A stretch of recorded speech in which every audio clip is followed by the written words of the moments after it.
My family thought it was demonic. When I started dressing like this as a teenager, me and my twin, we were raised Catholic, so they thought we worshiped the devil.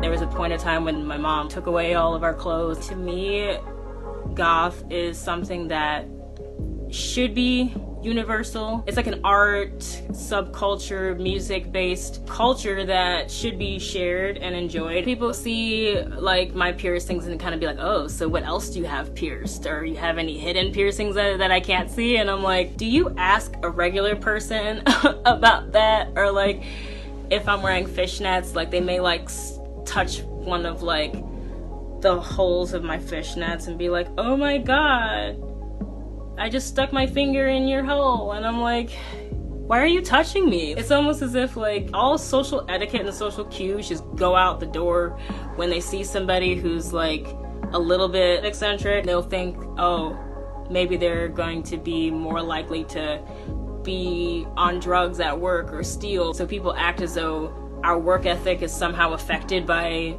our tattoos and piercings. It took a long time for me to feel safe in the goth subculture. Afro-goth is a counterculture to the counterculture. What we stand for is what typical goth reputation has failed to do, which is be more inclusive. We also have to deal with that type of backlash from our own communities. I feel like you have to be paler in order to be more true of a goth. Back in the day, I was called an Oreo a lot, saying you're black on the outside but you're white on the inside. Like, if you're into alternative subcultures, it means you've completely rejected your blackness, and that's really not the case.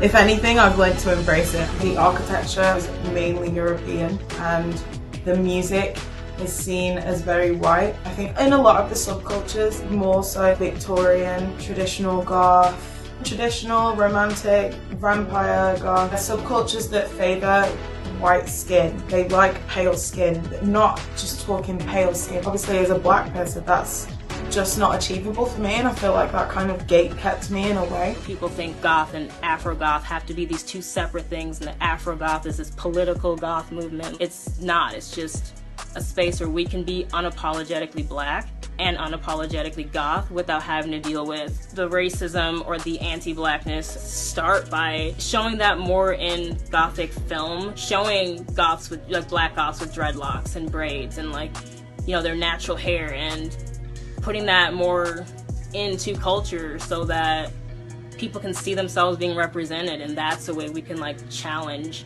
the whole Eurocentric standard of what goth is meant to be, of being like a slim white vampire. You don't have to try to align yourself with that in order to be valid. I deal with mental health problems like a lot of us do, and sometimes the best way I can express how I feel is by taking photos and dressing up. Dating is very weird because there's a lot of people who have this idea of what it means to be goth. You might end up in some very unsafe situations, or you might end up getting your heart broken because you'll realize this person was more in love with the idea of you than the actual person you are, or they were in love with the visual appeal. Men seem to think when you're alternative that it automatically means you're freaky, you're gonna be a wild time, you wanna do crazy stuff, and like, I'm like every other girl, like I just wanna stay at home. I'm just trying to be visible, I'm trying to be myself, I'm trying to be me. Just do you, man. You do you, babe, like, have a good time. This is #OurStories. What's yours?